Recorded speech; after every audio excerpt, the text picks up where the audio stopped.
उजनी धरणाच्या पाणलोट क्षेत्रामध्ये कोसळणाऱ्या मुसळधार पावसाचा परिणाम आता प्रत्यक्ष धरणावर दिसू लागलाय। तर धरणाची पाणी पातळी वेगाने वाढतेय। नदीपात्रामध्ये बसवलेले मोटर पंप, केबल आणि पाईप वाचवण्यासाठी शेतकरी आता कामाला लागले। तर एका बाजूला वाढत्या पाण्यामुळे धावपळ होते, तर दुसऱ्या बाजूला धरण लवकर भरून वर्षभराचा पाण्याचा प्रश्न मात्र मिटावा अशी विठ्ठलचरणी प्रार्थना शेतकऱ्यांनी केली आहे।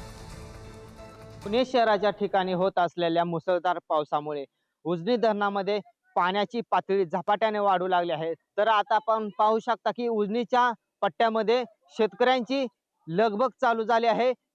उजनीच्या पाणलोट क्षेत्रामध्ये बसवण्यात आलेले मोटार पंप हे शेतकऱ्यांकडून आता वरती घेण्यास सुरुवात झाली आहे। तर आपण पाहू शकता की या ठिकाणी काही शेतकरी आहेत, त्यांच्यासोबत आपण बातचीत करूया। काय सांगाल? पाऊस उजनी घाटात 2 दिवसात भरपूर पाऊस झालेला आहे। आमच्या शेती पंपाला पाणी लागलेलं आहे। पाऊस ही झाल्यामुळे सर्व शेतकरी आम्ही आनंदित आहे। आमच्या कुणाचे 10 एकर 5 एकर केळी, ऊस, डाळिंब आहे। या उजनी धरणावर आमचं क्षेत्र सर्व अवलंबून आहे। पाऊस झाल्यामुळे अतिशय आम्ही आनंदात आहे। तिथून पुढे उजनी लवकरच भरेल अशी आम्हाला अपेक्षा आहे। तर आणखी काय आपल्यासोबत शेतकरी आहेत, त्यांच्यासोबत आपण बातचीत करूया। काय सांगा?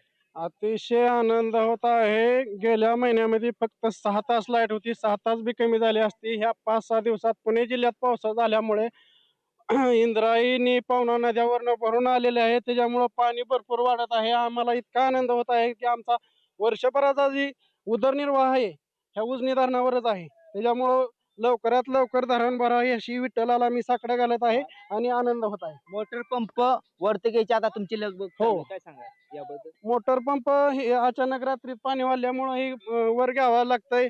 त्याच्यामुळं 2, 4, 5 माणसं आणून ही वर घ्यावं लागतंय। कॅबला पायपा ही पूर्ण वर घ्यावं लागतं त्या मोटर। तर आपण पाहू शकता की या ठिकाणी शेतकऱ्यांची आता लगबग चालू असल्याची पाहायला मिळत आहे। तर उजनीहून विशाल भोंग, पुढारी न्यूज।